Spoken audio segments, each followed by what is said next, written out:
Welcome to Comics Bazaar, the channel of comics commentary and arcana. This video features the Uncanny X-Men number 236, cover dated late October 1988. This cover, pretty striking cover here of Wolverine and Rogue strung up and captured by two Genoshan magistrates. An interesting device that it's a Polaroid photograph on a table, wooden table with these bullets here, so as if they're big game that's been hunted down by these magistrates. The cover, of course, by Marc Silvestri and inked by Dan Green. So let's open this one up. This is a very juicy issue, a lot to talk about in here, and the creative team is Chris Claremont, writer as per usual, penciler Marc Silvestri, Dan Green inking, Petra Scotese colorist, and Tom Orzechowski letterer. So the title of the story is Busting Loose. Here's our opening splash page of a naked Rogue and Wolverine who've been transported to Genosha by one of the press gang members, Pipeline. So they've just arrived in the citadel of the capital city of Genosha, the island nation of Genosha, Hammer Bay, and they are attacking these magistrates. Normally when Pipeline sends people, hostiles, to Genosha, to the Citadel, he includes a sedate program, but it hasn't worked on these ones. So Wolverine and Rogue basically fight so hard that the conscious magistrates fall back and seal the room. This one here, a great little scene here, listening at the door as to what Rogue and Wolverine are up to, and Wolverine pops his claws through what we learn is a foot of omnium steel, and then easily slices a hole through the door, which they Rogue and Wolverine emerge through. The magistrates continue to shoot at them, and they find Jenny Ransom and Madelyne Pryor here, who are held in prison cells. So what happens is the X-Men have the upper hand here, and then arrives this character here, Wipeout, and his power is to remove mutants' powers from them. So he zaps Wolverine and Rogue, and Wolverine loses her power of flight, which she acquired from Carol Danvers, and that's a point that is relevant later on in this issue. And so her powers are erased, Wolverine's too, and we'll see the outcome of that subsequently. Then the scene shifts to Philip Moreau, who is the son of the island's Chief Genegineer, and this is David Moreau out here working his garden with a hoe. And there's a phone call from the Citadel that he's needed there, that there's an emergency. So one of the flying cars from the Citadel arrives to pick him up, and his son tells him, have a nice day. And then we see for the first time what the wealth and power of this technologically sophisticated island nation is based on, and it's based on the enslavement of mutants who are turned into these mutates that wear these particular suits, have they're known by numbers. So this one here, 7781, and this particular mutate's power is to apparently grow the grass over the blasted site of the car's takeoff point. And Philip Moreau relates to the mutate like he's a dog. Fix it, will you, boy? Fix good, boss, says the mutate. Fix good as new. So there's something quite disturbing about this, and the number, of course, reminiscent of the practice in Nazi Germany of tattooing numbers on Jews' arms before they were imprisoned and mostly sent to the gas ovens. So here we have a view of Hammer Bay and Moreau arriving and getting an update on what he's needed for from Chief Magistrate Anderson here. So he arrives, he's greeted by her, and he is paying a visit to the holding cells in the Citadel.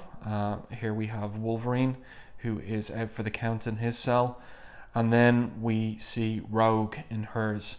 And Rogue is awake, but curled up in a fetal ball. And Moreau asks, "Chief, that girl, what's wrong with her?" And Anderson replies, "She's been like that ever since her capture. I'm afraid some of my officers took a few liberties when she was being processed. What they thought was fun, she evidently felt was something else. Those responsible have been disciplined. It won't happen again. If it does, Chief Anderson, you'll answer for it." So, what's very interesting about Claremont's writing of the Genoshans is he writes them from a sympathetic point of view, so that we see them as rounded characters who are fully invested in the political setup of their country, Genosha, of the mutates, or those who have mutant potential having a duty to the state, and they're drawing the line at things that would otherwise mark them as kind of pantomime type villains.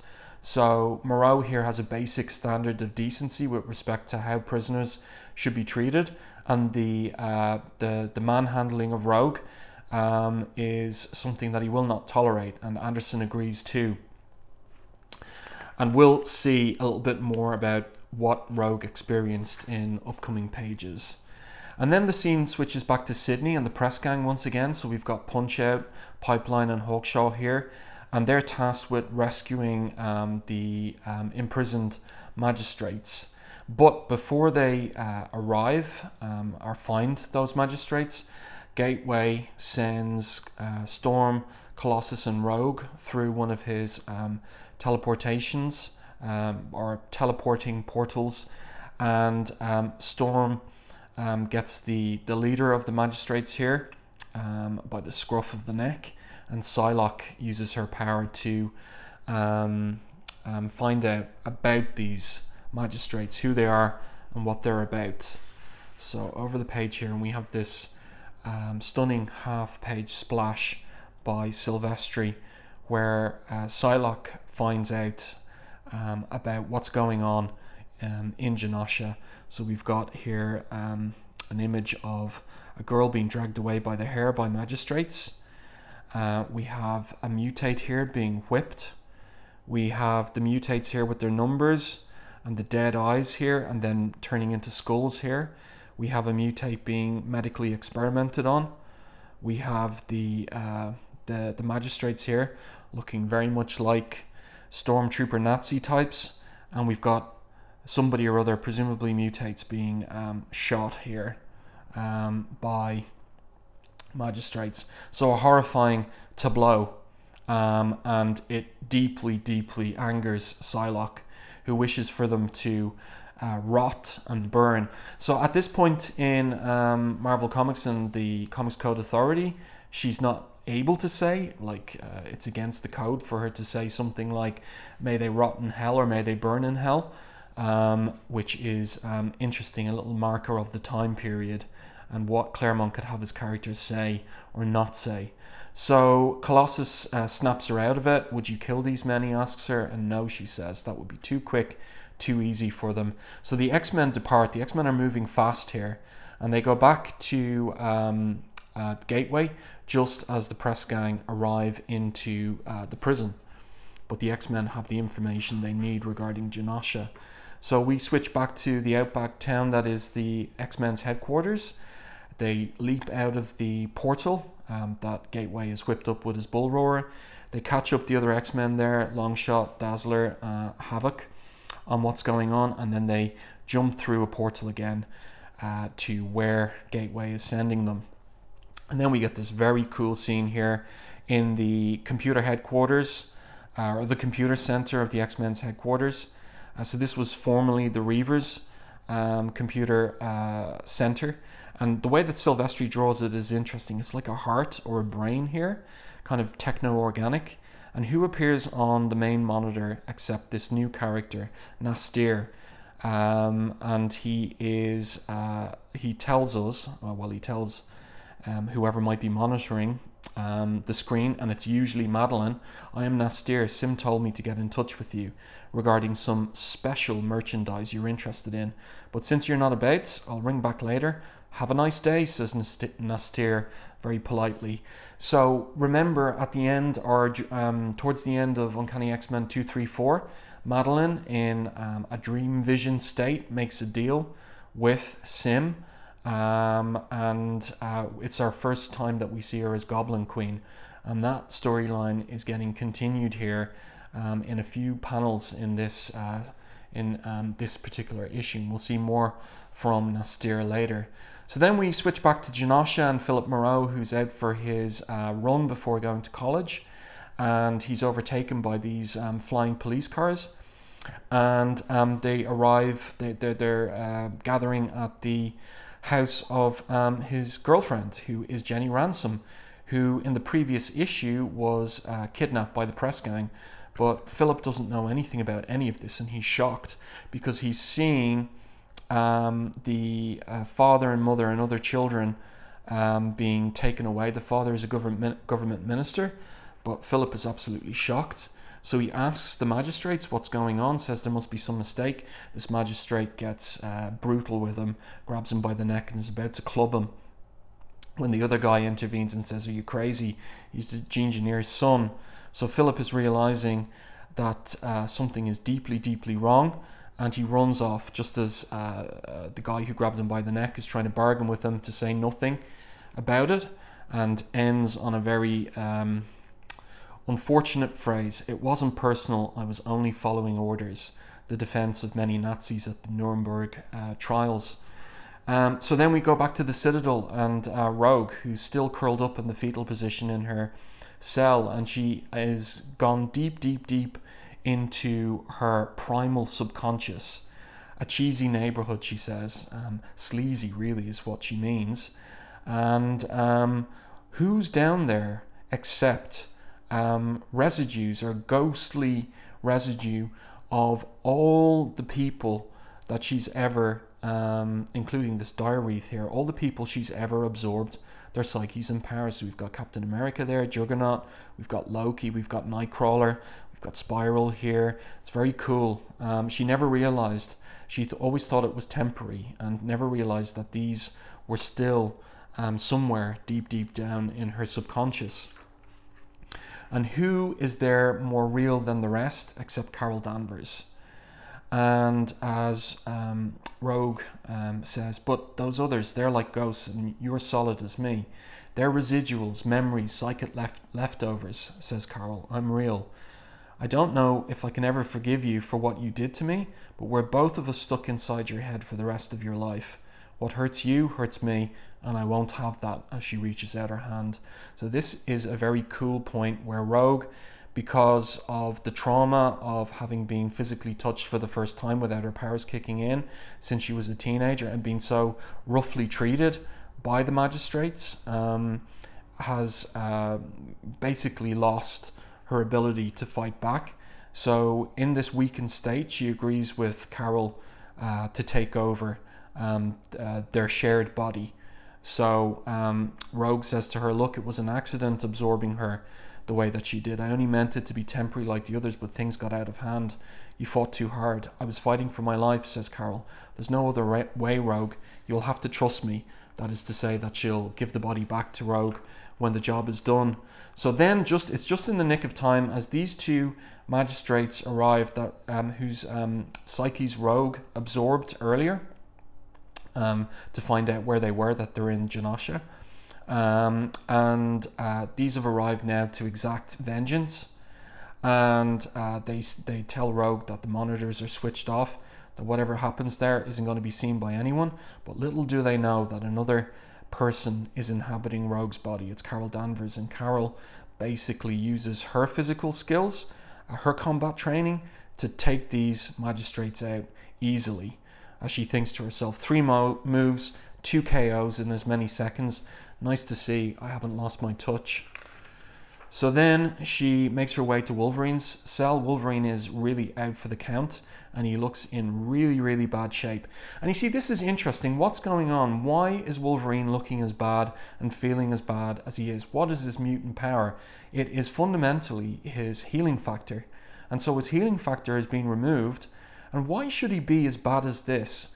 And this is part of an overarching storyline for Wolverine that Claremont is developing slowly, that the healing factor has been compensating for the adamantium in his body, which is in effect a type of poison.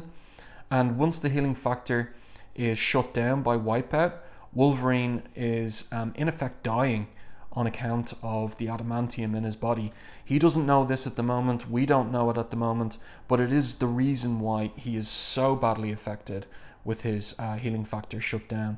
So he realizes, this is a really cool moment when Carol in Rogue's body shouts his name, Logan, to snap him out of his stupor. He responds, "Now there's a voice I never figured to hear again. You top psyche, Carol, in the kid's skull." So when Carol has control of Rogue's body, the voice is her voice rather than Rogue's. Really interesting, that. So basically, Carol helps Wolverine up to his feet, and they make their way to see if they can rescue Jenny and Madelyne, but they find those prison cells empty. And we also learn a little bit about the backstory between Carol and Wolverine, that they have a long history.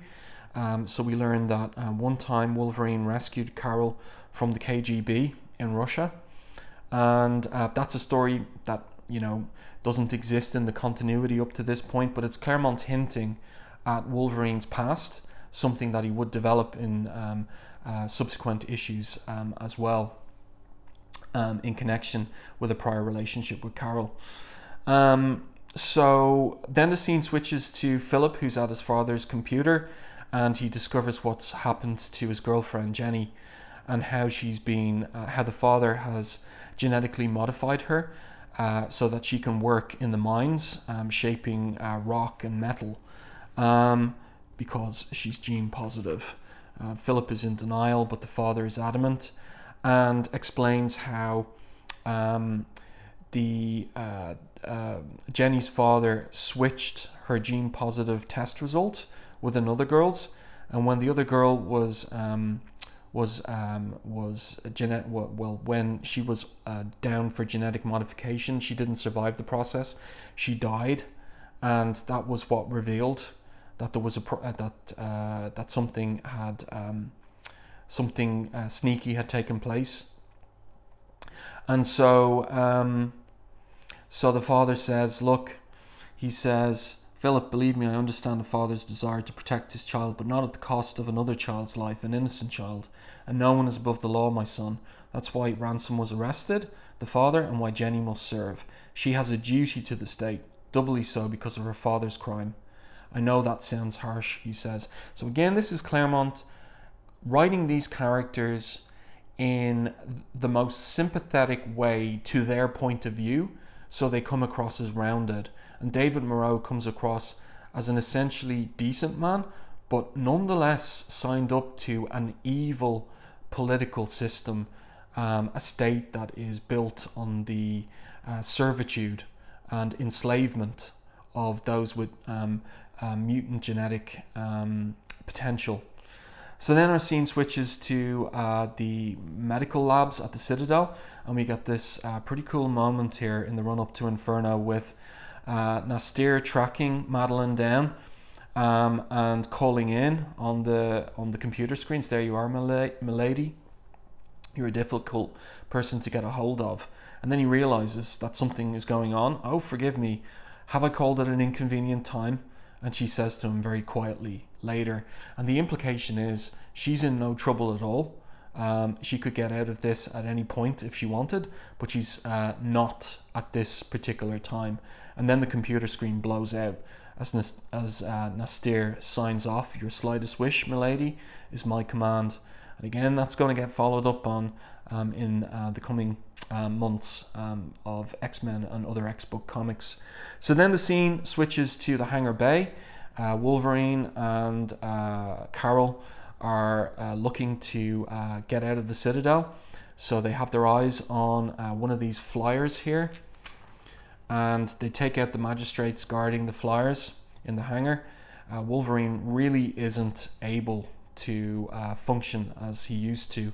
Like, a human punch is enough to almost knock him out, even though the magistrate, a woman here, has broken her hand on his adamantium jaw. And Carol gets him into the flyer, and they fly out of the Citadel. And another reference to the time that Wolverine smuggled her out of Mother Russia. "I had my powers then," he says. "You'll get them back. We're pros, Logan. We'll adapt, we'll survive, and in the end, I guarantee, we'll make these clowns regret that they ever laid eyes on us." So what an end, what an action-packed end to this particular issue. Plenty of meat in this issue. It also happens personally that this was the first Marc Silvestri X-Men back issue that I ever picked up on the strength of the cover, and I was not disappointed by what I read in the interiors. So the letters page here, almost a page and a half of letters, all dealing with the Fall of the Mutants storyline. And we also have here an ad for an upcoming line-wide crossover, X-Book line-wide crossover, Inferno, coming this fall in X-Men, X-Factor, and New Mutants. So we've got Mr. Sinister there, we've got Sim, and we've got Nastier on the other side. So what is on the way? Sometimes good planning takes a lifetime. So a teaser there. So I hope that you enjoyed this video commentary on Uncanny X-Men 236. If you did, please like the video, and if you haven't done so already, subscribe to the channel and stay tuned for more content like this.